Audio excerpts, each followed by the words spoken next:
Olá, pessoal! Na aula passada, nós aprendemos um pouco mais sobre as diferenças do sistema sanguíneo para o sistema linfático. Aprendemos também como esses dois sistemas atuam juntos para manter o equilíbrio dos nossos líquidos corporais. Na aula de hoje, vamos entender um pouco sobre cada uma das estruturas do nosso sistema linfático e entender como que elas como elas trabalham em conjunto para manter o equilíbrio e não provocar nenhum tipo de edema. Então, vem comigo nessa aula. Primeira característica que nós vamos falar, a primeira estrutura que nós vamos falar hoje é sobre a linfa. A linfa é um nome que a gente dá para o líquido que corre no interior dos vasos, estruturas linfáticas. Então, a gente dá o nome de linfa do momento que o líquido intersticial penetra ou adentra no interior de um vaso linfático. Sua composição ela é muito semelhante ao plasma sanguíneo. Então, a gente fala que é como se fosse o sangue branco. Então, por isso, qual que é a diferença entre o plasma sanguíneo para a linfa? No plasma sanguíneo, eu tenho a presença de células vermelhas, coisa que eu não encontro na linfa. A linfa, ela é de coloração clara. E a característica, a diferença entre o líquido intersticial para a linfa, elas são bem parecidas também, elas são bem semelhantes, mesmo porque a gente tem uma alteração na nomenclatura quando esse líquido intersticial vai para o interior do vaso linfático.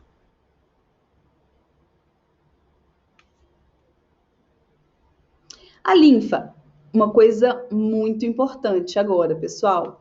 Lembra que eu falei para vocês que eu não tenho um órgão central bombeador no meu sistema linfático? Pois é, isso influencia diretamente na movimentação da linfa.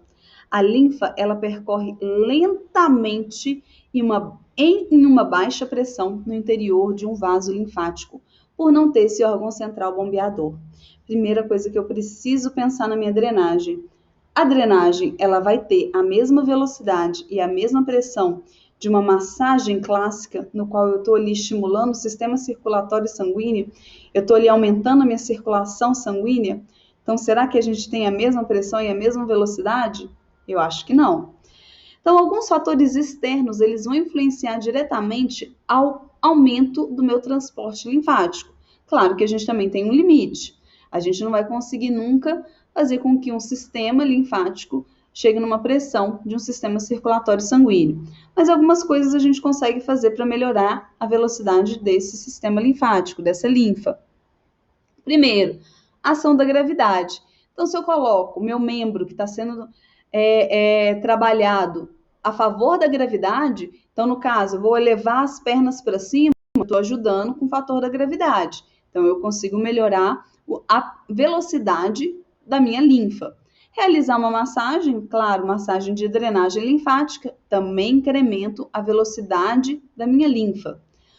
Contração muscular próxima à região, então movimento de bomba, né? Tem vários exercícios para estimular o retorno do líquido, que é uma contração muscular próxima àquela região, também vai estimular o transporte linfático.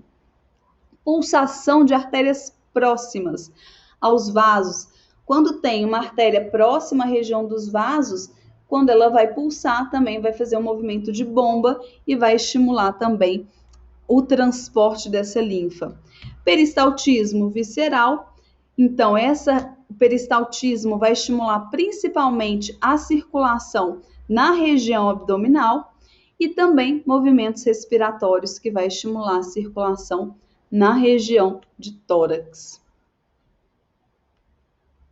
Então, aqui a gente consegue ver o sistema linfático, o sistema linfático ele coleta a linfa por difusão dos capilares linfáticos. E uma coisa muito importante, pessoal, por que o sistema linfático ele consegue captar o líquido? Poxa, não são dois vasos? Por que o sistema circulatório sanguíneo não consegue captar esse líquido? A estrutura entre eles é bem diferente.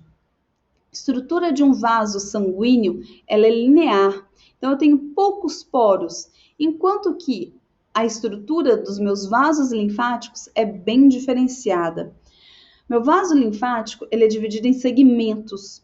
Então, ele é valvulado. Meu vaso linfático, qualquer estrutura linfática, ela é valvulada.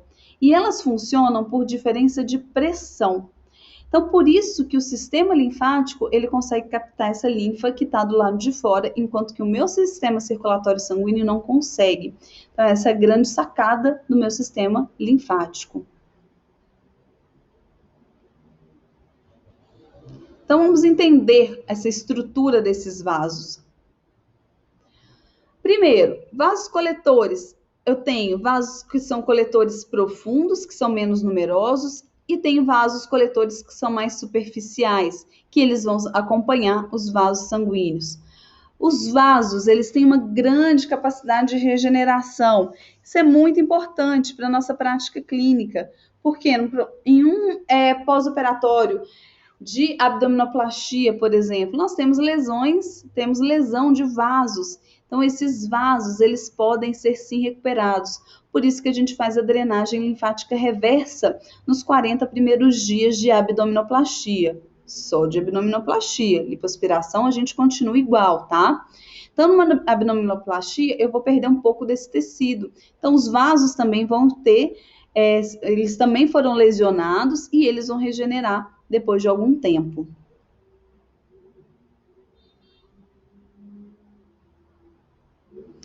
Então, vasos iniciais são os menores vasos, são os capilares linfáticos. São vasos mais finos, eles são os grandes responsáveis pela captação do líquido intersticial, pela captação do líquido que está no interstício. Eles possuem microválvulas. Essas microválvulas, vou mostrar aqui para vocês. Essas microválvulas, como vocês podem observar nesse esquema, eles são os grandes responsáveis pela captação do líquido no espaço intersticial. Então, ó, como funciona? Do lado de fora, eu tenho um aumento da pressão. Do momento que essa pressão aumenta, esse vaso, essa válvula, ela se abre. Ela sempre abre quando eu tenho uma pressão externa elevada. Pressão externa elevada, abriu a válvula, o líquido penetra no interior do capilar linfático. Como é que está a pressão lá do lado de fora? Diminuiu. Mas e a pressão interna? Está bem alta. Pressão interna alta do capilar linfático fecha a válvula. E esse processo não ocorre refluxo. Então, o líquido que entra, ele não consegue sair por conta desse aumento, por essa diferença de pressão do lado de fora. Então, é por este motivo que o meu sistema linfático consegue fazer a captação do líquido que, no caso, o sistema circulatório sanguíneo não conseguiu recolher. Vasos pré-coletores. Depois dos vasos capilares linfáticos, eu encontro os pré-coletores. Tem um diâmetro um pouco maior do que os capilares linfáticos e eles são repletos de válvulas no seu interior. Essa válvula é chamada de linfangion. O linfangion, ele é responsável por manter o fluxo da linfa unidirecional. Então, aqui dentro, como vocês podem observar, eu tenho uma outra válvula. Essa outra válvula é o linfangion. O linfangion, ele sempre vai ser estimulado quando a parede do vaso é estirada. Então, como que funciona? Então, eu estou fazendo a captação, ou está chegando mais líquido naquele segmento do meu vaso. Ele vai enchendo, enchendo, enchendo, enchendo e vai estirando, como se fosse um balão. Quando ele fica bastante estirado, o linfangion, ele detecta esse estiramento na parede do vaso e ele faz o quê? Uma contração. Ele contrai a parede do vaso. A pressão ali dentro já estava alta, não é? Do momento que ele contrai e aí a pressão que já estava alta aumenta ainda mais. O linfangion que ficava fechado, com o aumento de pressão, ele abre e o líquido que estava nesse segmento vai em direção ao próximo segmento. A partir do vaso pré-coletor, eu tenho essa estrutura chamada linfangion em todas as estruturas pelo qual a minha linfa vai percorrer. Então, aqui eu falei para vocês dos pré-coletores, mas eu também vou encontrar os linfangions em vasos coletores, em troncos e ductos linfáticos. Os vasos coletores, eles já são os coletores linfáticos principais. Eles têm um calibre maior do que os vasos pré-coletores e eles vão ser as estruturas que se assemelham aos vasos sanguíneos. Eles recebem a linfa que vem desde os capilares linfáticos e eles podem se apresentar tanto no plano superficial quanto num plano mais profundo. Já falei para vocês sobre o linfangion. Ele é uma válvula que delimita o coletor linfático, possui contratilidade própria e o que é muito importante, o linfangion, ele é a unidade contrátil do meu sistema linfático. Em estado de repouso, o meu linfangion, ele contrai de 5 a 15 vezes por minuto. Lembra do meu batimento cardíaco? Em estado de repouso, de 60 a 100 batimentos. Só que o que acontece? Quando você adormece, lembra que seu metabolismo diminui e o meu sistema linfático também. O funcionamento do meu sistema linfático ele sofre uma redução. Então, o número de contrações do meu linfangion também diminui. Você já se perguntou por que você acorda inchada de manhã e demasiada? A gente tenta tirar a aliança, não consegue de jeito nenhum? É por conta disso. Meu sistema linfático, que já era lento, já percorria numa pressão muito baixa, ele ainda diminui quando você dorme. Então, por isso que nos primeiros minutos que você acorda, logo depois você acorda, você está um pouco mais edemaciada. É por conta do seu sistema linfático não trabalhar tão bem à noite. Ou qualquer horário que você dorme. Troncos linfáticos. Troncos linfáticos a estrutura responsável por captar o líquido que vem dos vasos coletores e direcioná-los para os 2 ductos principais do meu sistema linfático. Eu tenho 11 troncos linfáticos, que eles estão localizados na região central do meu corpo. São eles, 2 troncos lombares, tenho 2 troncos intestinais, troncos broncomediastinais, troncos subclávios, troncos jugulares e tronco descendentes intercostais. Então, esses troncos, eles são responsáveis, no seu tronco intestinal, eles são em pares, tá? Todos eles trabalham em pares, a não ser o tronco intestinal. E agora os ductos. Eu tenho 2 grandes ductos no meu sistema linfático. Ducto linfático direito, ele é menor quando comparado ao ducto torácico.